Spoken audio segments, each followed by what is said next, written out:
قل بفضل الله وبرحمته فبذلك فليفرحوا هو خير مما يجمعون۔ اللہ تعالیٰ پر اور قیامت کے دن پر ایمان رکھنے والوں کو اللہ اور اس کے رسول کی مخالفت کرنے والوں سے محبت رکھتے ہوئے ہرگز نہ پائیں گے۔ کیا اپوزٹ ہے اس میں؟ کہ وہ لوگ جو اللہ اور اس کے رسول سے محبت نہ کریں اور آپ ان سے محبت کریں، یہ نہیں ہو سکتا۔ گو کہ وہ ان کے باپ یا ان کے بیٹے یا ان کے بھائی یا ان کے کنبے قبیلے کے عزیز ہی کیوں نہ ہوں، یہی لوگ ہیں جن کے دلوں میں اللہ تعالیٰ نے ایمان کو لکھ دیا ہے اور جس کی تائید اپنی روح سے کی ہے۔ شاید آپ اس کا حق نہ ادا کر سکیں اس وقت، لیکن چند جملے پھر بھی ضرور بولوں گی کہ یہ ہے سب سے بڑی قربانی جو اس راستے میں آتی ہے، اور وہ کیا ہے کہ اللہ آپ کے پیارے اللہ سے پیار نہیں کر رہے، آپ کے پیاروں کی ترجیحات اللہ کے دین کے کام نہیں ہے، تو اس وقت پھر الحب فی اللہ والبغض فی اللہ کی روشنی میں انسان کو ان رشتوں کے ساتھ جہاد کرنا پڑے گا۔ یہ ہے جہاد جو آپ کا اپنی فیملی سے ہوتا ہے۔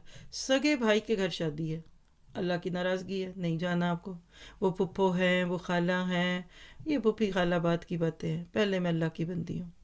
آپ کا سگا بچہ غلط کام کرتا ہے اور کہتے ہیں اماں آپ نے وہاں اسٹیج پہ سج کے بیٹھنا ہے اور سارا فنکشن آپ نے دیکھنا ہے، سوری بیٹا جی یہ میں نہیں کروں گی، کرنا ہے آپ جا کے کہیں اور کر لیں، تھوڑے ایک دن کے لیے کسی اور کو ماں بنا لیں۔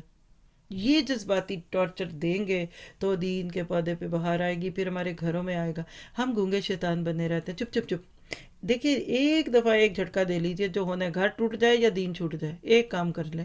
جو لوگ گھروں کو بچاتے ہوئے دین توڑے بیٹھے ہیں تو وہ تو پتہ نہیں کل کے کس حال میں ہوں گے۔ تو دعا کیجئے کہ محبتوں کی اس جنگ میں اللہ تعالیٰ ہمیں جرأت دے، ہمیں اس چیز کی فکر لگ جائے کہ ہم اپنے دین کے رشتے کو، اللہ کے رشتے کو بچا لیں، باقی رشتے اللہ خود بچائے گا۔ پھر کیا ملتا ہے ایسے، اور ایسے لوگوں کے دلوں میں ایمان آتا ہے، لکھ لیں، جن سے اللہ بڑے بڑے کام لیتا ہے نا دین کے، آپ کے بقول وہ لوگ یہ ساری ہجرتیں اور قربانیاں کر چکے ہیں، اور آپ ابھی تک نہیں چھوڑ رہے ایسی گندی محفلوں کو، اور گونگے شیطان بن کے ان کے ہیڈ کاؤنٹس کو جمع کرتے ہیں، آپ ان کی محفل کا حصہ بنتے ہیں۔ آپ مہندیاں اور اپٹن بھی کھاتے ہیں اور جوڑے بھی لے آتے ہیں، اور پھر باتیں بھی گھر آ کے کرتے ہیں، ساری تنقید بھی آپ ہی نے ان کے اوپر کرنی ہے، اور آپ کسی بدعت کی رسم میں صرف اس لیے بیٹھے ہوئے ہیں کہ آپ کی دوست آپ سے خوش ہو جائے۔ اب چھوڑ دیجئے، اب اسٹریٹ فارورڈ ہو۔ یعنی بات کسی کی بہت اچھی لگی مجھے کہ آپ کمپرومائز کا دور نہیں رہا، بی اسٹریٹ فارورڈ۔ سب کو پتہ ہے اب حجت تمام ہوگی، واٹس ایپ نے ماشاءاللہ گھر گھر میں دین پھیلا دیا، کیا سنت کیا بدعت کیا حلال کیا حرام سب کو پتہ ہے۔ اب ہم گونگے شیطان بن کے اگر اپنی رشتوں اور اپنی دوستیوں کے اندر بیٹھے رہیں گے تو کل اللہ کی بہت بڑی پکڑ ہے، پھر ہم حزب اللہ میں نہیں حزب الشیطان میں ہوگے۔